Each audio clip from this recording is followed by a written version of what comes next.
দেওয়ার ক্ষমতা নেই। আমি বিশেষ কিছু বলবো না, আমার ভাই বারবার বলতে ছোট করতে হবে ছোট করতে হবে, তাই ছোটই করে দিচ্ছি। অনেক কিছু বলার ছিল আর বলতে পারছি না আপনাদের সামনে। শেষ করার আগে বলি, আপনারা সকলে ভালো থাকবেন, সুন্দরভাবে থাকবেন। আর এই আজান গাছিকে আমরা যেভাবে মহব্বত করে চলেছি ইনশাল্লাহ সেইভাবেই মহব্বত করব। শেষ করার আগে বলি, বছর বছর প্রতি বছর বাগমারি উরুস শরীফ আয়োজনে আপনার জুড়ি মেলা ভাই, আপনার জুড়ি মেলা ভার হজরত হুজুর পীর সাহেব সকলে তা জানেন। 9টা বছর গাঁথলেন আপনি, 9টা বছর গাঁথলেন আপনি মহামিলনের মালা, 9টা বছর গাঁথলেন আপনি মহামিলনের মালা।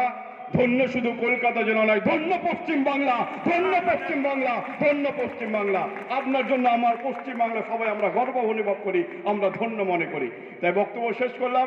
যাওয়ার আগে আপনারা গুণী মানুষ আছেন, ভালো মানুষ আছেন, পবিত্র মানুষ আছেন, কার দোয়া আল্লাহ পাক কখন কবুল করে নি আমরা জানি না। আমি আপনাদেরকে হাত জোড় করে 3টে জিনিস চাইবো। আপনারা তো মুসলিমাতের জন্য দোয়া নিশ্চিতভাবে করবেন, আমরাও করব।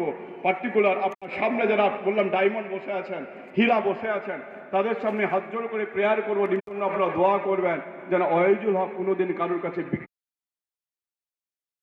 জিজ্ঞাসা করা হতো, এ আল্লাহর নবীর জামাত, এ আল্লাহর নবীর সাহাবী, আপনি কেন এত পরিমাণ কান্নাকাটি করেন? আপনি এমন কি নিজে হুঁশ হারিয়ে ফেলেন? আপনার বেহুশ অবস্থায় আপনি পড়ে যান। কি অবস্থা? আপনি তো আল্লাহর নবী যখন জাহান্নামের বয়ান করে, জান্নাতের বয়ান করে, এত পরিমাণ আপনি তো কান্নাকাটি করেন না, কিন্তু কবরের পাশ থেকে যখনই যান আপনি কেন এত কাঁদেন, এত কান্নাকাটি কেন করেন? কার কথা বললাম? আল্লাহর নবীর জামাতা। আমি মৌলানা সাহেব হলে আমার মেয়ের কত অহংকার, আমার বাপ মৌলানা, ও দাঁড়িয়ে পেশাব করে বসে করুক, ওর নামাজ থাক নাই থাক, আমার বাপ মৌলানা। আমি পীর সাহেব হলে বলবো আমার বাপ পীর সাহেব, তার দোহাই দিয়ে আমি চালালাম। আমি দরবারে যাই, আমি যাই করি, আমার বাপ অমুক করে তমুক করে, কিন্তু ইনি সাধারণ কেউ নয়, যাকে না সৃষ্টি করলেন আল্লাহ রাব্বুল আলামিন, কিছু সৃষ্টি করতেন না, তার জামাতার কথা বলছি।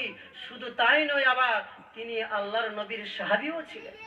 তিনার যদি এত ভয়, তিনি হুঁশ যখন ফিরে এলেন, আসার পরে বললেন, ও আমার অনুসারী সহচারীরা, ও আল্লাহর নবীর সাহাবীরা, শোনো শোনো শোনো, তোমরা তো শুনেছ জাহান্নাম জান্নাতের বয়ান করলাম, আমি কাঁদতাম না, কোনো কিছু হতাম না, কিন্তু কবরের পাশ থেকে আমি যখন যাই আমার কেন হুঁশ হারিয়ে ফেলি, আমি কেন বেহুশ অবস্থায়